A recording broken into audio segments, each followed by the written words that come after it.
Sim, teremos amigos secretos de Booktubers em 2020, apesar de tudo.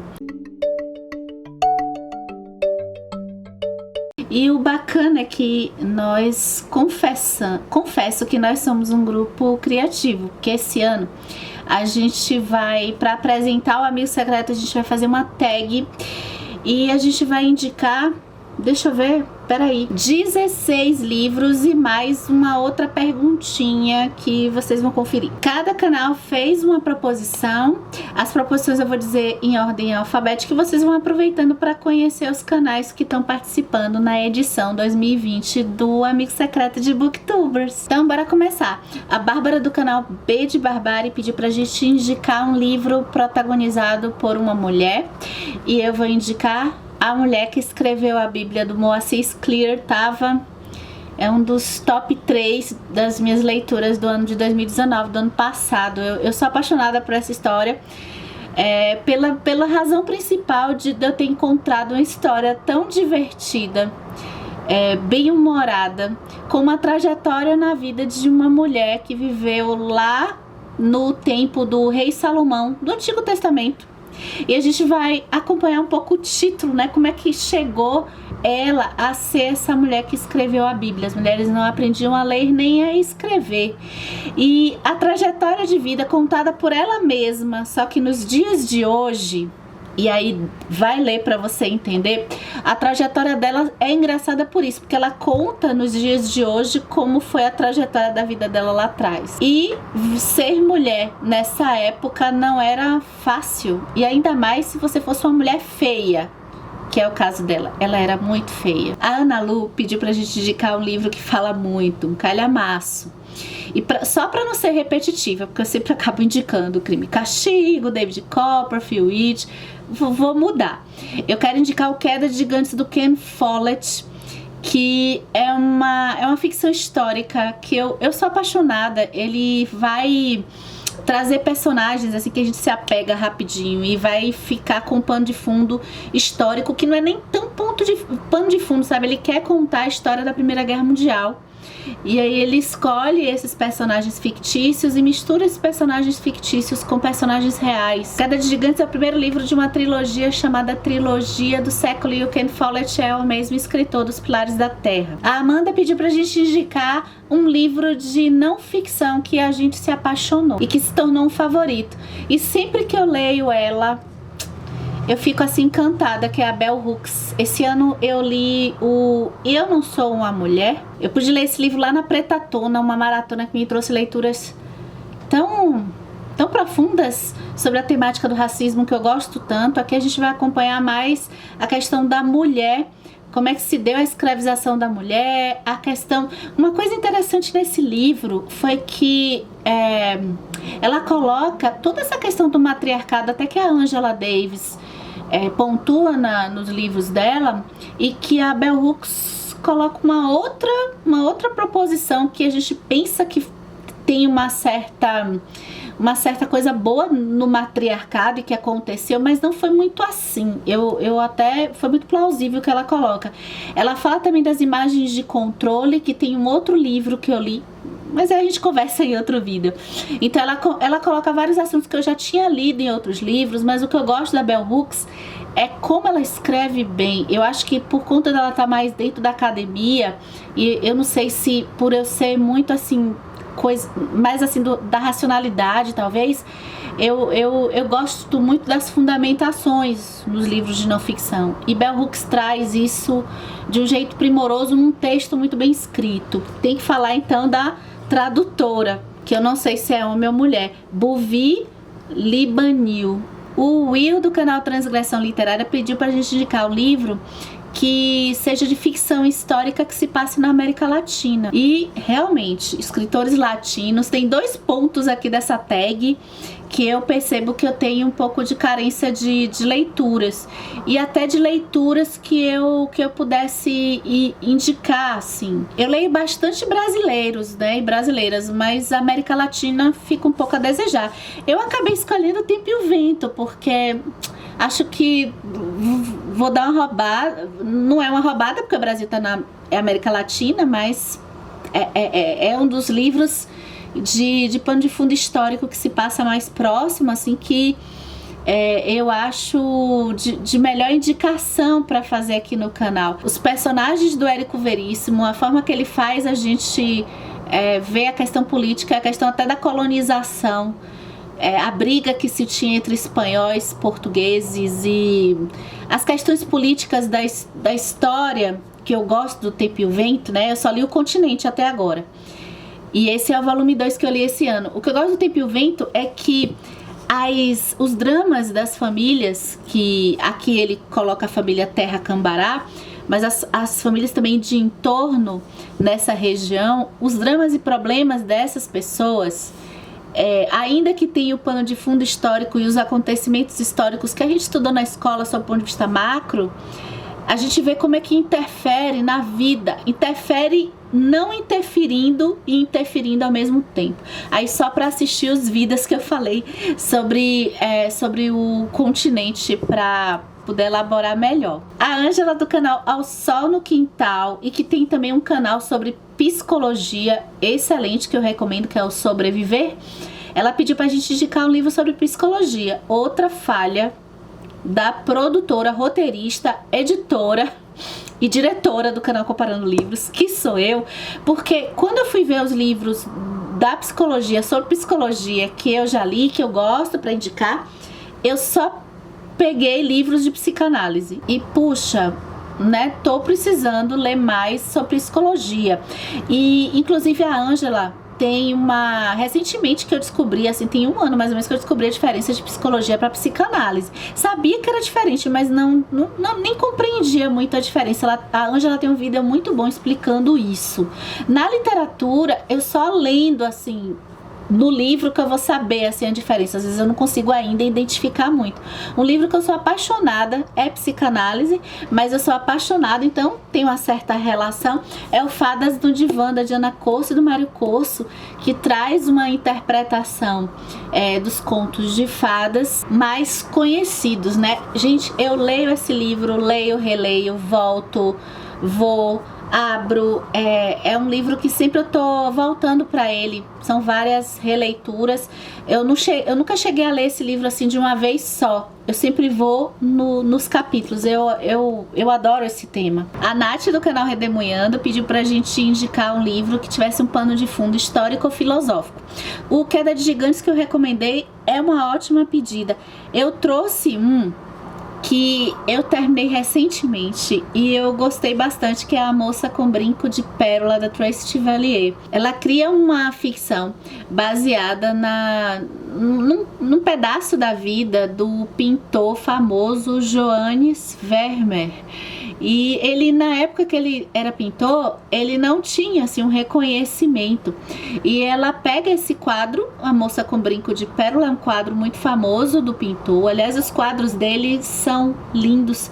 E ela traz, eu acho que também caberia numa outra categoria, que é do Felipe, esse livro também, porque ela junta os aspectos da arte, que eu sou totalmente leiga nessa história, e coloca ele, como foi que ele pintou o quadro da Moça com Brinco de Pérola. E a gente vê a Griet, que é a moça, uma menina, né, com 16 anos, uma moça que vai inspirar o Vermeer trabalhando. Ela vai trabalhar na casa dele, e é um livro assim muito bonito, porque essa moça se encanta com a arte dessas pinturas. Ela trabalha na limpeza dessa casa, e a gente também vê como que se dá o processo de pintura, a iluminação, as inspirações, os materiais que ele utiliza. Eu gostei. E aí o Felipe pede pra gente indicar um livro que seja sobre música ou outras expressões artísticas. A Moça com Brinco de Pérola, eu acho que ele insere essa coisa da arte, da pintura, como funciona. Não vai dar pra mostrar muito aqui, mas vocês vão ver as imagens eu tenho esse livro que eu amo, que se chama Musicals. É um livro muito bonito. Ele vai falar de todos os musicais do cinema. Todos não, mas a grande maioria dos musicais do cinema. Vai passar algumas informações sobre esses musicais. Eu sou apaixonada por musicais. e do teatro também. A Jéssica Matos pede pra gente indicar um livro de um escritor latino-americano que marcou a gente. Esse ano, com certeza, foi o ano da Mariana Enríquez. É sensacional, esse livro, ele é meio não, ele é macabro, mas eu amei esse elemento do terror que ela coloca, essa coisa do estranhamento. Ela traz um pouquinho até do pano de fundo histórico da Argentina. Gente, eu gostei tanto de As Coisas que Perdemos no Fogo, que eu gravei 2 vídeos. Eu tinha que falar, na verdade foram 3, um só de um conto, que foi O Menino Sujo, um vídeo eu separei os contos, eu peguei uns contos só que falam sobre o terror da mulher e a administração pública, e os outros contos em outro vídeo. Então simplesmente eu fiquei apaixonada por esse livro. Moisés pede pra gente indicar o livro de terror, e eu vou no que eu tô lendo, tá? Porque com o Cemitério do Stephen King. Stephen King, ele é um mestre, né? Ele foi meio que a minha porta de entrada no mundo do terror, junto com o Edgar Allan Poe. Eu tô no meio da leitura, mas eu já indico, porque eu tô gostando muito e tô me sentindo assim meio com medo. Mas eu tenho mais medo de ter medo. Eu não leio de noite por isso. Mas enfim, eu já indico, é bem macabro, é uma família que se muda, é lá pra uma região, a pessoa inventa de ir para um cemitério no meio da noite para ficar conhecendo o cemitério, enterrando gato. Ah, que negócio. O Fernando, que foi meu amigo secreto do ano passado, ele pede pra gente indicar um clássico que foi inesquecível e... ai, gente, tem que ser. Foi o Crime e Castigo do Dostoiévski. Esse aqui eu tive que meio que repetir nas tags, eu fico falando dele, mas... Crime e Castigo. É incrível, Dostoiévski entende a mente humana, ele foi pensar na coisa do crime, da culpa, quando se comete todo o crime, o que é realmente um crime, se quem comete um crime, quem tá no poder e mata, comete um crime. Ele discute tanta coisa, a questão da prostituição, eu gosto como ele trata a prostituição, o remorso, a coisa da compartimentalização do crime, tá aqui também. É sensacional, os personagens. Razumi Kim, ele é maravilhoso. E ainda tem partes bem humoradas, enfim, eu acho esse livro incrível, eu jamais acho que vou esquecer. A Lilica, do canal Comparando Livros, conhece? Ela pediu para indicar um livro com a temática do racismo. Eu escolhi um livro de ficção. Não ficção tem tantos para indicar, mas assim, esse de não ficção que eu li esse ano, e eu gostei muito foi muito novidade como o racismo aparece na temática aqui. É o Marrom e Amarelo, do Paulo Scott. A gente vai ver essa família, 2 irmãos, uma família negra, e temos o Lourenço e o Federico. O Federico, ele tá pra pardo. Foi aqui que eu aprendi um pouquinho sobre essa coisa do pardo, até na discussão de cotas raciais que tem aqui na história. E são 2 irmãos, assim, o Lourenço é negro, e como que o Federico, o olhar que é do Federico, e como que o Federico tá dentro de uma família negra, uma família até que não vai tanto na ancestralidade da questão cultural da sua raça. Então tem aspectos do racismo aqui bem novos, assim, pro que eu tô habituada a ler. Enfim, a questão desse livro apenas é o texto, assim, é um texto um pouquinho...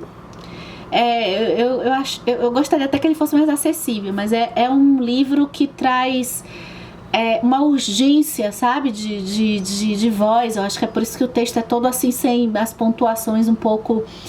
sem a regra que a gente está acostumado, mas eu gostei demais dessa história. O Humberto pede pra gente indicar um livro nacional contemporâneo que se tornou inesquecível. Vale também o Marrom e Amarelo, mas vale um outro que também eu ando falando demais até aqui no canal, não sei. Eu fico falando demais, aí eu fico preocupada com as expectativas das pessoas, né? Mas o Torturado, do Itamar Vieira Júnior, foi com certeza uma leitura inesquecível. Foi o primeiro livro que eu terminei esse ano, ou foi o primeiro ou foi o segundo. E eu amei demais essa história, o jeito que ele escolheu contar.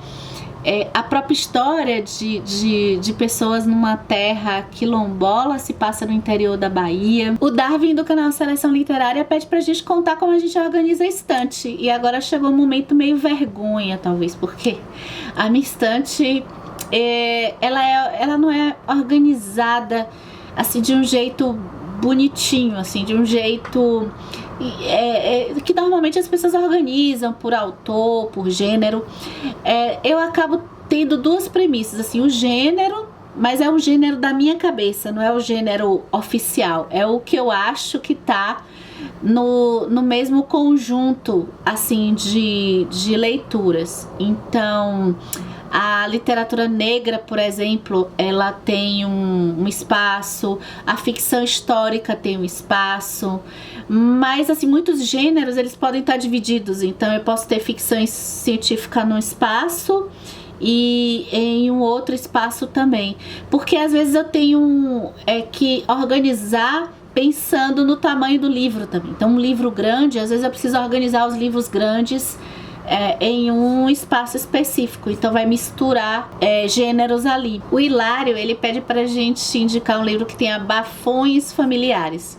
De cara eu me lembrei dos Buddenbrook, dos Thomas Mann, porque ali é uma história toda pautada na dinâmica da família e nas relações da família, nos sucessores, que a depender do pano de fundo histórico, né, e o que acontece com essa família sob o ponto de vista financeiro, os sucessores, muitas vezes, todos os sucessores daquela família acabam não tendo condições de manter o sustento do patrimônio familiar, que é o que a família, o negócio assim da família.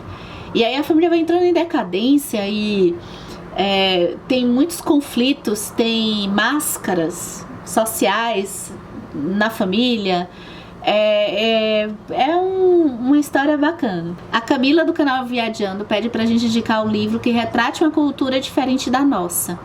E eu trago aqui As Alegrias da Maternidade, da Bucha Mecheta. Acho que teve a cultura, acho que que teve uma história da maternidade que a gente se identifica, até um certo vínculo emocional com a protagonista, mas assim, o fato de se passar na Nigéria e ter a questão da poligamia e ter essa questão cultural de se sair de um interior e ir para a cidade, costumes diferentes, e ambos os costumes também diferentes do nosso. Sem contar que é um drama, assim, uma história de vida, uma formação, não sei se romance de formação, mas uma passagem de tempo na vida da Egu, se eu não me engano, que é bem tocante, assim, que é bem emocionante. O Rodrigo Vilela, ele pede pra gente indicar um livro de um escritor japonês. Outro momento meio de vergonha, porque eu não leio muitos escritores japoneses. Eu já li conto do Murakami, mas eu ainda não li nada de livro assim do Murakami. E eu encontrei um livro que não é um livro assim muito favorito, mas é uma proposta que muita gente tem gostado, que é o Memórias do Urso Polar, da escritora Yoko Tawada. Ele tenta ser uma fábula, a gente vai ver a narração de gerações de uma ursa polar, e ela narra a história. Tem horas que aí já passa para o ponto de vista da filha dela, e é meio fábula, porque esse urso polar, essa ursa, ela é colocada assim na convivência junto com os humanos, como se fosse uma fábula. E a Juliana do canal J Plufts, ela vai pedir pra gente indicar um livro de ficção científica ou fantasia que a gente tenha gostado. E eu esse ano, realmente, pra novidade aqui dessa tag, eu vou deixar A Longa Viagem ao Pequeno Planeta Hostil, da Beck Chambers. Eu acho que ele tá na ficção científica, porque é tipo uma space opera. se passa no espaço. E é um livro que ele coloca alguns elementos de aventura, mas ele é um livro de relações familiares também. E uma família que é a família dos amigos. Eu até chamo no vídeo que é a grande família, a série da Globo, a grande família do espaço. Por meio, a escritora conseguiu colocar espécies diferentes convivendo, e a gente acaba repensando ou refletindo sobre pontos de vista, sobre questões humanas pelo ponto de vista de outras espécies. Enfim, as relações, né? A relação, inclusive, incluindo inteligência artificial. E a relação entre esses personagens é muito bem construída. É divertido, tem zoação, coisas de grupos muito íntimos. É um livro bem marcante e um dos melhores que eu li nesse gênero ultimamente. E agora, pra gente dar dicas do nosso amigo secreto, eu vou dizer que a dica que eu vou dar vai ter que pesquisar. A não sei que você assista os dois canais, seja fã dos dois canais. A minha amiga ou meu amigo secreto participou no ano passado do nosso grupo. E no ano passado a gente tinha que escolher um escritor para ficar na nossa thumbnail. E a escritora ou escritor que a minha amiga ou meu amigo secreto escolheu foi o escritor do meu livro preferido do ano passado. Então tem que, não sei, será que dá pra adivinhar? Será que foi fácil, foi difícil? Bem, é isso. Obrigada pelo carinho, obrigada por ter assistido. Todas as perguntas da tag estão aqui embaixo, assim como os canais que estão participando do Amigo Secreto também estão aqui embaixo no box de descrições para você poder conhecer. Obrigada e até o próximo vídeo.